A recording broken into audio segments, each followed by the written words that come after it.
BJP. ദേശീയ അധ്യക്ഷൻ നിതിൻ നബീൻ അല്പസമയത്തിനകം തൃശൂർ ലുലു കൺവെൻഷൻ സെന്ററിൽ എത്തിച്ചേരും. കേന്ദ്ര ബജറ്റുമായി ബന്ധപ്പെട്ടുള്ള വികസിത കേരളം എന്ന വിഷയത്തിൽ നടക്കുന്ന ബൗദ്ധിക സമ്മേളനത്തിൽ അദ്ദേഹം പങ്കെടുക്കും. ബി.ജെ.പി. സംസ്ഥാന അധ്യക്ഷൻ രാജീവ് ചന്ദ്രശേഖർ, കേന്ദ്രമന്ത്രിമാരായ സുരേഷ് ഗോപി, ശോഭ കരന്തലജെ, ദേശീയ ജനറൽ സെക്രട്ടറി വിനോദ് താവ്ഡെ, ബി.ജെ.പിയുടെ കേരള പ്രഭാരി പ്രകാശ് ജാവ്ദേക്കർ തുടങ്ങിയവർ പങ്കെടുക്കുന്നുണ്ട്. വ്യവസായ വാണിജ്യ രംഗത്തെ പ്രമുഖരും ചർച്ചയുടെ ഭാഗമാകും. മിഥുൻ അയ്യപ്പൻ വിവരങ്ങളുമായി ചേരുകയാണ്. മിഥുൻ, ബി.ജെ.പി. ദേശീയ അധ്യക്ഷന്റെ തൃശ്ശൂരിലെ പര്യടനം ഇന്നിപ്പോൾ രാവിലെ ആരംഭിച്ചിരിക്കുന്നു. നേരത്തെ ചുവരെഴുതിക്കൊണ്ട് അദ്ദേഹം വളരെ നിർണായകമായ ഒരു തെരഞ്ഞെടുപ്പ് പ്രചരണത്തിന് തുടക്കം കുറിച്ചു. ഇനി അടുത്തത് കടന്നുപോയ ബജറ്റുമായി ബന്ധപ്പെട്ടൊരു കോൺക്ലേവ് ആണല്ലോ. അവിടേക്ക് നിതിൻ നബീൻ എപ്പോഴാണ് എത്തുക? ആ പരിപാടിയുടെ മറ്റു വിശദാംശങ്ങൾ പറയും.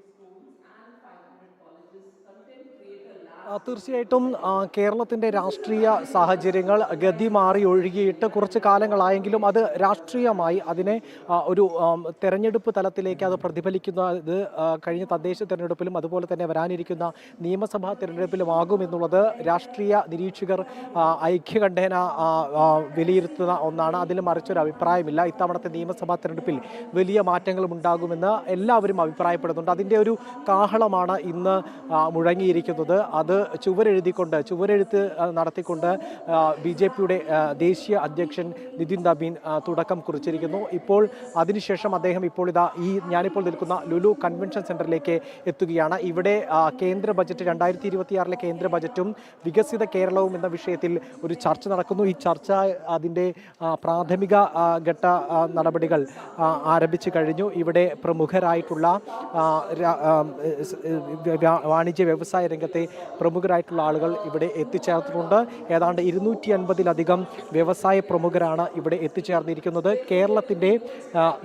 കേരളത്തിൻ്റെ വിവിധങ്ങളായിട്ടുള്ള മേഖലകൾക്ക് എത്രത്തോളം കഴിഞ്ഞ കേന്ദ്ര ബജറ്റ് എത്രത്തോളം ഗുണകരമായിട്ടുണ്ട്, അത് സംബന്ധിച്ചിട്ടുള്ള ചർച്ചകൾ, അതിൻ്റെ വിശകലനങ്ങൾ, ഒപ്പം തന്നെ ഇവരുടെ നിർദ്ദേശങ്ങൾ, ഏറ്റവും അടുത്ത ഇത്തരത്തിൽ കച്ചവടവുമായി ബന്ധപ്പെട്ട് അതുപോലെ അത്തരം പ്രവർത്തനങ്ങളുമായി ഏറ്റവും അടുത്ത് ഇടപഴകുന്ന ഇവർക്ക് ഇതുമായി ബന്ധപ്പെട്ടുള്ള ചില നിർദ്ദേശങ്ങളും എല്ലാം തന്നെ മുന്നോട്ട് വയ്ക്കുകയും അത് ചർച്ച ചെയ്യാനുമുള്ള കേന്ദ്ര സർക്കാരിൻ്റെ യഥാർത്ഥ വിഷൻ എന്താണ് എന്ന് ഇവർക്ക്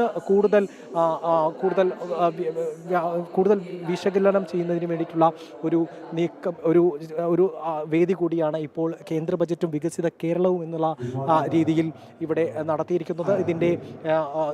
അതിൻ്റെ ആദ്യഘട്ട നടപടിക്രമങ്ങൾ, അതുപോലെ തന്നെ വിശിഷ്ട വ്യക്തികളുടെയും അതുപോലെ തന്നെ ഈ രംഗത്തെ വിശകലനം ചെയ്തിട്ടുള്ള കൂടുതൽ പ്രമുഖരായിട്ടുള്ള വ്യക്തികളുടെയും ചില സെഷനുകൾ ഇപ്പോൾ നടന്നുകൊണ്ടിരിക്കുകയാണ്. അതോടൊപ്പം തന്നെ ഈ ചോദ്യോത്തര വേളയും എല്ലാം തന്നെ ഇതോടൊപ്പം ഓരോ പ്രസംഗത്തിന് ശേഷവും നടത്തുന്നുണ്ട്. ഇപ്പോൾ നിതിൻ നബീൻ അല്പസമയത്തിനകം തന്നെ ദേശീയ പ്രസിഡന്റ് ഇവിടേക്ക് എത്തിച്ചേരും. ആ പരിപാടി കഴിഞ്ഞ് ഇതിനു മുമ്പുണ്ടായിരുന്ന ചുവരെഴുത്ത് പരിപാടി കഴിഞ്ഞ് പുറപ്പെട്ടിട്ടുണ്ട്. ഉടൻ തന്നെ അദ്ദേഹം ചെറിയൊരു വിശ്രമത്തിന് ശേഷം ഇവിടേക്ക് എത്തിച്ചേരുമെന്നാണ് നമ്മളിപ്പോൾ മനസ്സിലാക്കാൻ സാധിക്കുന്നത്. നമുക്കറിയാം, കഴിഞ്ഞ കേന്ദ്ര ബജറ്റിൽ കേരളത്തിൻ്റെ വിവിധങ്ങളായിട്ടുള്ള മേഖലകളെ സ്പർശിക്കുന്ന തരത്തിലുള്ള പ്രഖ്യാപനങ്ങൾ കേന്ദ്ര സർക്കാർ നടത്തിയിരുന്നു. അടിസ്ഥാന തലത്തിൽ വലിയ രീതിയിലുള്ള മാറ്റങ്ങൾ ഉണ്ടാകുന്നതിനൊപ്പം തന്നെ വൻപൻ പദ്ധതികൾക്ക് മുതൽക്കൂട്ടാകുന്ന തരത്തിലുള്ള അത്തരം ദീർഘകാല വിഷനോട് കൂടിയിട്ടുള്ള ചില നീക്കങ്ങളായിരുന്നു കേന്ദ്ര ബജറ്റിൽ ഉണ്ടായിരുന്നത്.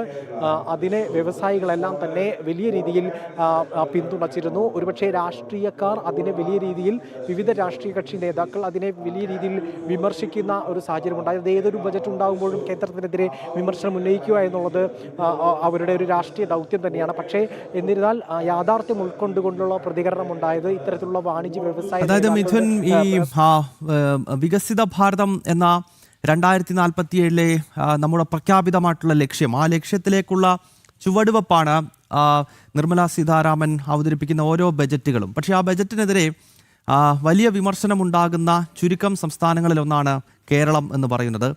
കേരളത്തിൽ വലിയ വിമർശനം പ്രത്യേകിച്ച് ഇടത് വലത് മുന്നണികൾ നടത്തുന്നുണ്ടായിരുന്നു. അപ്പോൾ അങ്ങനെയുള്ളൊരു സംസ്ഥാനത്ത് ഇതാ ബി.ജെ.പിയുടെ ദേശീയ അധ്യക്ഷൻ നേരിട്ടെത്തി നമ്മുടെ സംസ്ഥാനത്തെ പ്രമുഖ വ്യവസായികളെല്ലാം നേരിട്ട് വിളിച്ചു ഇരുത്തി അവർക്ക് മുന്നിൽ ഇപ്പോൾ ഈ ബജറ്റ് എങ്ങനെയാണ് വികസിത ഭാരതത്തെ, വികസിത കേരളത്തെ യാഥാർത്ഥ്യമാക്കുന്നത് എന്ന് ദേശീയ അധ്യക്ഷൻ തന്നെ വിശദീകരിക്കാൻ പോവുകയാണ്.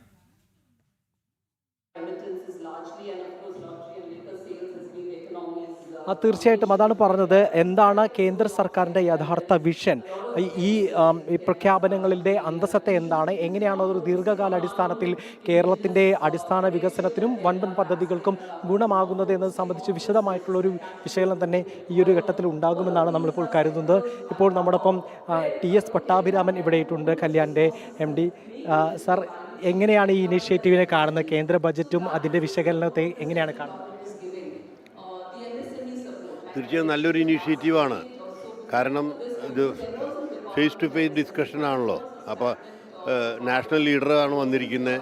മാത്രമല്ല നാഷണൽ ലീഡറായിട്ട് ചാർജ് എടുത്ത് ഇത്രയും പെട്ടെന്ന് തന്നെ നമ്മുടെ തൃശ്ശൂർക്ക് വന്നു എന്നുള്ളതിൽ വളരെയധികം സന്തോഷമുണ്ട്. സ്വാഭാവികമായി ഡിസ്കഷൻ ഗുണകരമാവുമെന്നാണ് തോന്നുന്നത്.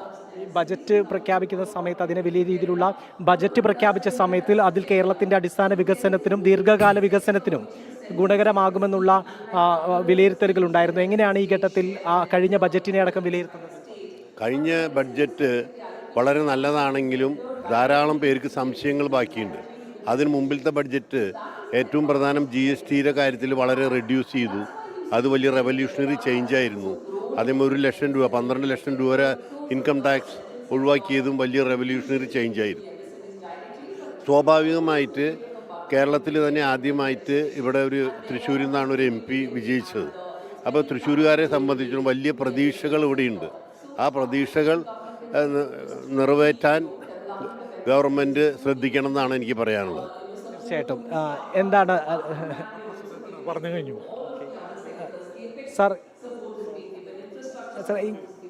ഇങ്ങനെ ഒരു പുതിയൊരു ഇനിഷ്യേറ്റീവിനെ, ഈ ബജറ്റുമായി ബന്ധപ്പെട്ടിട്ടുള്ള ഒരു വിശകലനം അത് കേന്ദ്രമന്ത്രിമാർ നേരിട്ട് നടത്തുന്നു. ഭരിക്കുന്ന പാർട്ടിയുടെ ഏറ്റവും പ്രധാന നേതാവ് തന്നെ, അതായത് ദേശീയ അധ്യക്ഷൻ തന്നെ നടത്തുന്നു. എങ്ങനെയാണ് ഇതിനെ കാണുന്നത്? അല്ല, തീർച്ചയായിട്ടും ഇത് നല്ലൊരു ഉദ്യമമാണ്, പ്രശംസനീയമാണ്, സ്വാഗതാർഹമാണ്. കേരളത്തിലേക്ക് വേണ്ട വികസനങ്ങൾ എന്തൊക്കെയാണ് എന്ന് കേന്ദ്ര നേതൃത്വത്തിൽ നിന്നും തന്നെ നേരിട്ട് അറിയാൻ സാധിക്കുന്നു എന്നുള്ളത് വളരെ സുത്യർഹമായൊരു കാര്യം തന്നെയാണ്. സാർ, എങ്ങനെയാണ് കഴിഞ്ഞ ഒരു ബജറ്റിനെ എങ്ങനെയാണ് വിലയിരുത്തുന്നത്? വളരെ ഒരു ലോങ് ടേം പെർസ്പെക്റ്റീവിലുള്ളൊരു ബഡ്ജറ്റായിട്ടാണ് ഞാനിതിനെ വിലയിരുത്തുന്നത്. കാരണം ഫിസിക്കൽ സ്റ്റെബിലിറ്റിക്കാണ് കൂടുതൽ പ്രാധാന്യം കൊടുത്തിട്ടുള്ളത്. അതോടൊപ്പം തന്നെ ഒരു ഇൻക്ലൂസീവ് ബഡ്ജറ്റ് കൂടെയാണ്. ഞാനൊരു ഇസാഫ് സ്മോൾ ഫിനാൻസ് ബാങ്കിൻ്റെ മാനേജിംഗ് ഡയറക്ടറാണ്. പ്രത്യേകിച്ചൊരു ബാങ്കിങ് സെക്ടർ റിഫോംസിന് വേണ്ടിയിട്ടൊരു ഹൈ ലെവൽ കമ്മിറ്റി അപ്പോയിൻ്റ് ചെയ്യുമെന്ന് പറഞ്ഞിട്ടുണ്ട്. അത് വളരെ നല്ല കാര്യമാണ്. ഭാവിയിലേക്കുള്ള ഇന്ത്യയുടെ ബാങ്കിങ് റിക്വയർമെൻറ്റ്സിനുള്ള ചേഞ്ചസ് എല്ലാം അതിലൂടെ കൊണ്ടുവരാനായിട്ട് പറ്റുമെന്ന് കരുതുന്നു. അതോടൊപ്പം തന്നെ ഗ്രാമീണ മേഖലയിലാണ് ഞങ്ങൾ പ്രവർത്തിക്കുന്നത്. ആ മേഖലയിൽ ഇപ്പോൾ വിമൻ സെൽഫ് ഹെൽപ്പ് ഗ്രൂപ്പുകൾക്ക് വേണ്ടിയിട്ട് ഷീ മാർട്ട് എന്ന് പറഞ്ഞിട്ടുള്ളൊരു പ്രോജക്റ്റ് അനൗൺസ് ചെയ്തിട്ടുണ്ട്. അതുപോലെ തന്നെ MSMEകൾക്കുള്ള growth fund 10,000 crore growth fund announce ചെയ്തിട്ടുണ്ട്. ടൂറിസം സെക്ടറിൽ തൊഴിൽ കിട്ടുന്നതിന് വേണ്ടിയിട്ട് ഉള്ള ടൂറിസ്റ്റ് ഗൈഡുകളെ ട്രെയിൻ ചെയ്യാനായിട്ടുള്ളൊരു പദ്ധതിയുണ്ട്.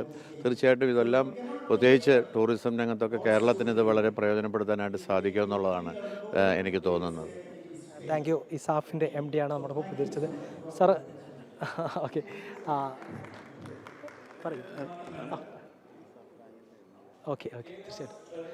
അപ്പോൾ ഇസാഫ് ബാങ്കിൻ്റെ MD ആണ് നമ്മോടൊപ്പം ഇപ്പോൾ അല്പസം മുമ്പ് സംസാരിച്ചത്. ഇത്തരത്തിൽ എല്ലാവരും കണ്ണിൽ പൊടിയിടാനുള്ള, അല്ലെങ്കിൽ ആളുകളെ കണ്ണിൽ പൊടിയിടാനുള്ള, നാട്ടുകാരുടെ കണ്ണിൽ പൊടിയിട്ടുകൊണ്ട് ഒരു വ്യാജ വാഗ്ദാനങ്ങൾ നൽകാതെ തീർച്ചയായും എല്ലാ മേഖലകളെയും സ്പർശിച്ചുകൊണ്ട് കൂടുതൽ ദീർഘദൃഷ്ടിയോട് കൂടിയിട്ടുള്ള വികസനം ലക്ഷ്യമിട്ടുകൊണ്ട് നടത്തിയ ബജറ്റായിരുന്നു കഴിഞ്ഞ തവണത്തേത് എന്ന് ഉറപ്പിച്ചു പറയുകയാണ് വ്യവസായ പ്രമുഖരെല്ലാം തന്നെ. ഇതിനു മുമ്പുണ്ടായ ബജറ്റിൽ GSTയുമായി ബന്ധപ്പെട്ടുള്ള വിപ്ലവകരമായിട്ടുള്ള മാറ്റങ്ങൾ ഉണ്ടായിരുന്നു. അത് വ്യവസായ ലോകത്തിന് ഏറെ ഗുണം ചെയ്തു എന്ന് ഇപ്പോൾ TS പട്ടാഭിരാമൻ നമ്മോട് വ്യക്തമാക്കുകയും ചെയ്തു. അതുപോലെ തന്നെ എല്ലാ മേഖലയും